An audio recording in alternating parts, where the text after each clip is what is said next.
ఆశ నిరాశల ఆరాటం, అది చీకటి వెలుగుల చెలగాటం. ఇది ఆశ నిరాశల ఆరాటం, అది చీకటి వెలుగుల చెలగాటం.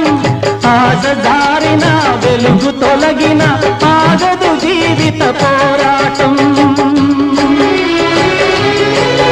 ఇది మనిషి మనసుల పోరాటం, అది ప్రేమ పెళ్లి చెలగాటం. ఇది మనిషి మనసుల పోరాటం, అది ప్రేమ పెళ్లి చెలగాటం. ప్రేమ సెగలమై మనసు వికలమై బ్రతుకుతున్నదొక శవం. అయినా పడవ ప్రయాణం